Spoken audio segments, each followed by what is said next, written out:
Title: Animal Farm. Author: George Orwell. Chapter 6. All that year the animals work like slaves. But they were happy in their work, they grudged no effort or sacrifice, well aware that everything that they did was for the benefit of themselves and those of their kind who would come after them, and not for a pack of idle, thieving human beings. Throughout the spring and summer they worked a 60-hour week, and in August Napoleon announced that there would be work on Sunday afternoons as well.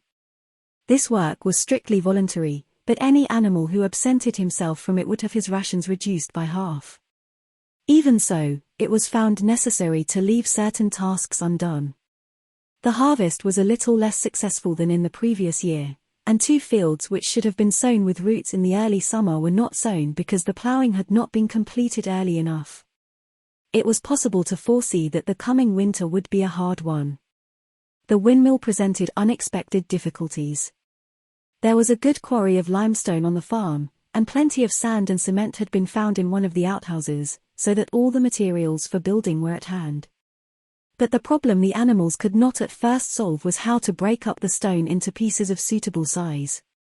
There seemed no way of doing this except with picks and crowbars, which no animal could use, because no animal could stand on his hind legs. Only after weeks of vain effort did the right idea occur to somebody, namely, to utilize the force of gravity. Huge boulders, far too big to be used as they were lying all over the bed of the quarry.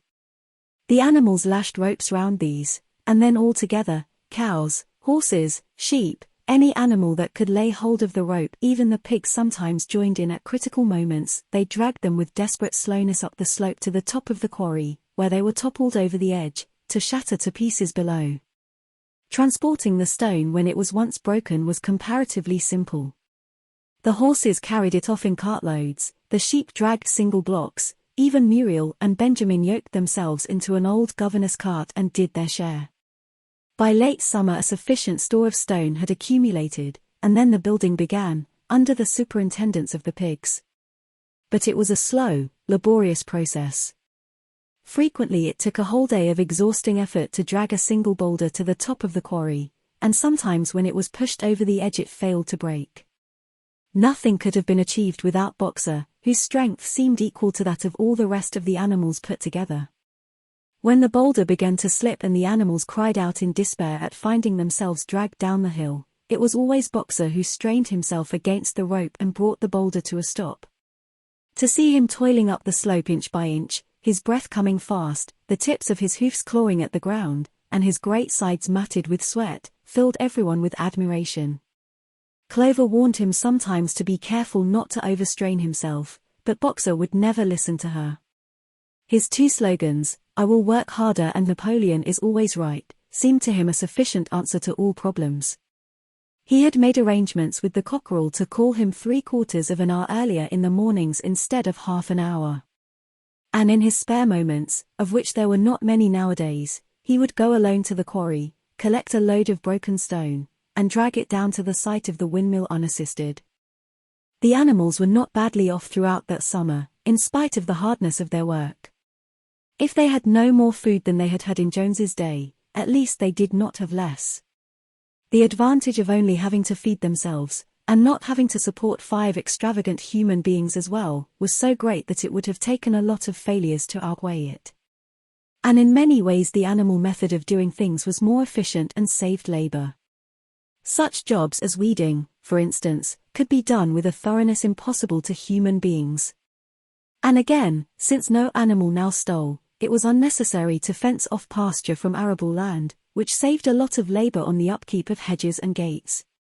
Nevertheless, as the summer wore on, various unforeseen shortages began to make themselves felt. There was need of paraffin oil, nails, string, dog biscuits, and iron for the horses' shoes, none of which could be produced on the farm. Later there would also be need for seeds and artificial manures, besides various tools and, finally, the machinery for the windmill. How these were to be procured, no one was able to imagine. One Sunday morning, when the animals assembled to receive their orders, Napoleon announced that he had decided upon a new policy. From now onwards Animal Farm would engage in trade with the neighboring farms, not, of course, for any commercial purpose, but simply in order to obtain certain materials which were urgently necessary. The needs of the windmill must override everything else, he said. He was therefore making arrangements to sell a stack of hay and part of the current year's wheat crop, and later on, if more money were needed, it would have to be made up by the sale of eggs, for which there was always a market in Willingdon. The hens, said Napoleon, should welcome this sacrifice as their own special contribution towards the building of the windmill. Once again the animals were conscious of a vague uneasiness. Never to have any dealings with human beings, never to engage in trade, never to make use of money, had not these been among the earliest resolutions passed at that first triumphant meeting after Jones was expelled? All the animals remembered passing such resolutions, or at least they thought that they remembered it. The 4 young pigs who had protested when Napoleon abolished the meetings raised their voices timidly, but they were promptly silenced by a tremendous growling from the dogs. Then, as usual, the sheep broke into 4 legs good, 2 legs bad, and the momentary awkwardness was smoothed over. Finally Napoleon raised his trotter for silence and announced that he had already made all the arrangements. There would be no need for any of the animals to come in contact with human beings, which would clearly be most undesirable. He intended to take the whole burden upon his own shoulders. A Mr. Whymper, a solicitor living in Willingdon, had agreed to act as intermediary between Animal Farm and the outside world, and would visit the farm every Monday morning to receive his instructions. Napoleon ended his speech with his usual cry of "Long live Animal Farm," and after the singing of Beasts of England the animals were dismissed. Afterwards Squealer made a round of the farm and set the animals' minds at rest. He assured them that the resolution against engaging in trade and using money had never been passed, or even suggested. It was pure imagination, probably traceable in the beginning to lies circulated by Snowball. A few animals still felt faintly doubtful, but Squealer asked them shrewdly, "Are you certain that this is not something that you have dreamed, comrades? Have you any record of such a resolution? Is it written down anywhere?" And since it was certainly true that nothing of the kind existed in writing, the animals were satisfied that they had been mistaken. Every Monday Mr. Whymper visited the farm as had been arranged. He was a sly-looking little man with side whiskers, a solicitor in a very small way of business, but sharp enough to have realized earlier than anyone else that Animal Farm would need a broker and that the commissions would be worth having. The animals watched his coming and going with a kind of dread, and avoided him as much as possible. Nevertheless, the sight of Napoleon, on all fours, delivering orders to Whymper, who stood on 2 legs, roused their pride and partly reconciled them to the new arrangement. Their relations with the human race were now not quite the same as they had been before. The human beings did not hate Animal Farm any less now that it was prospering; indeed, they hated it more than ever. Every human being held it as an article of faith that the farm would go bankrupt sooner or later, and, above all, that the windmill would be a failure. They would meet in the public houses and prove to one another by means of diagrams that the windmill was bound to fall down, or that if it did stand up, then that it would never work.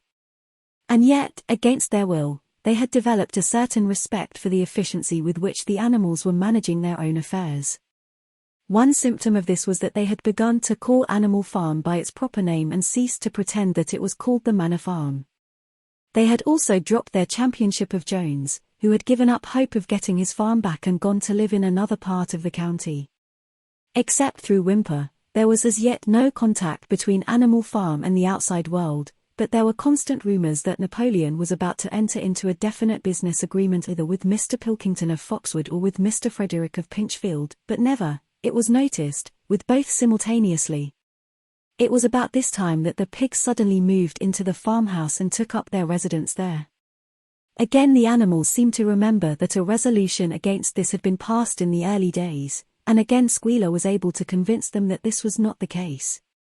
It was absolutely necessary, he said, that the pigs, who were the brains of the farm, should have a quiet place to work in. It was also more suited to the dignity of the leader, for of late he had taken to speaking of Napoleon under the title of leader, to live in a house than in a mere sty. Nevertheless, some of the animals were disturbed when they heard that the pigs not only took their meals in the kitchen and used the drawing room as a recreation room, but also slept in the beds. Boxer passed it off as usual with Napoleon is always right, but Clover, who thought she remembered a definite ruling against beds, went to the end of the barn and tried to puzzle out the 7 commandments which were inscribed there.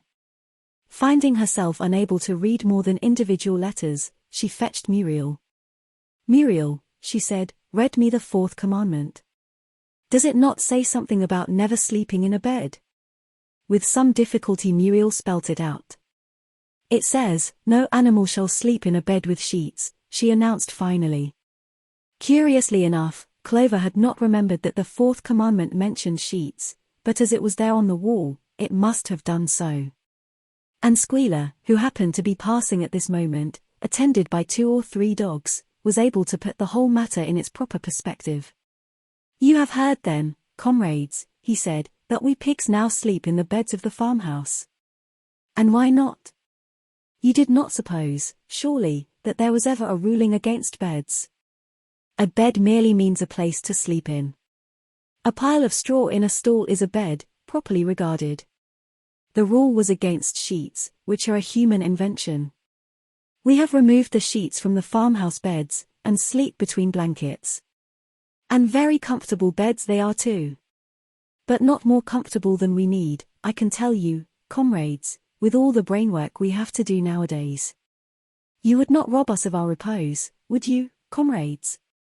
You would not have us too tired to carry out our duties. Surely none of you wishes to see Jones back."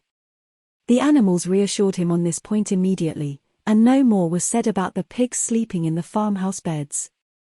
And when, some days afterwards, it was announced that from now on the pigs would get up an hour later in the mornings than the other animals, no complaint was made about that either.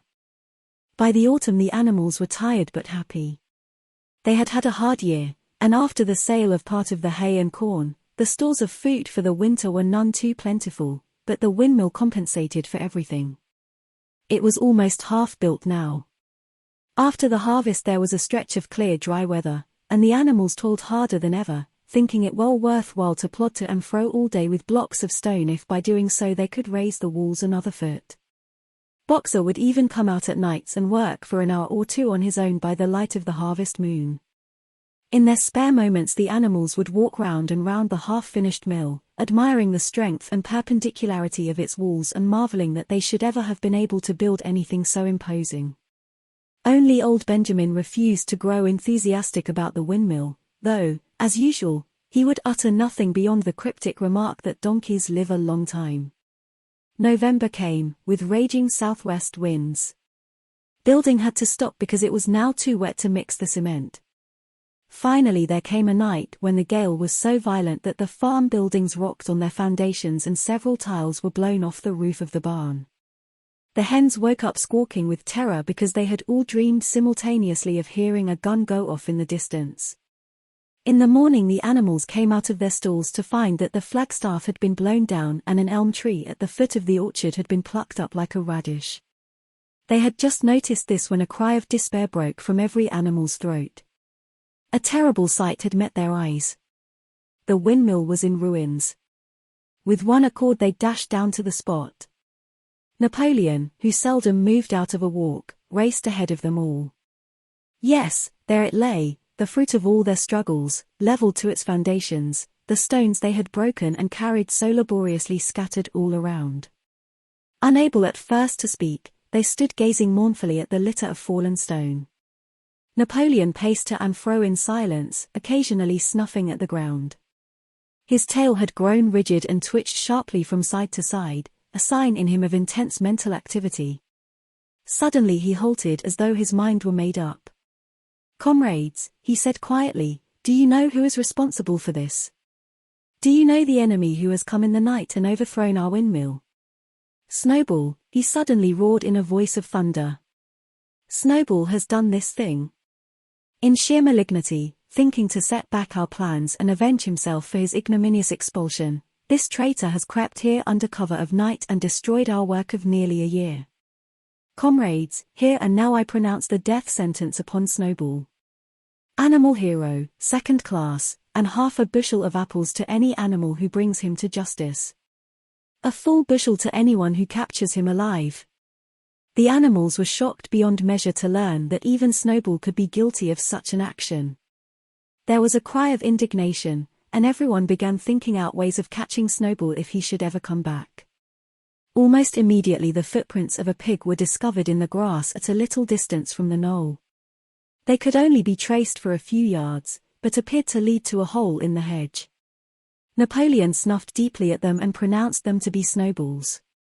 He gave it as his opinion that Snowball had probably come from the direction of Foxwood Farm.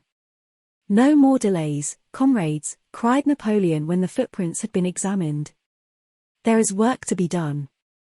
This very morning we begin rebuilding the windmill, and we will build all through the winter, rain or shine. We will teach this miserable traitor that he cannot undo our work so easily. Remember, comrades, there must be no alteration in our plans. They shall be carried out to the day. Forward, comrades. Long live the windmill. Long live Animal Farm."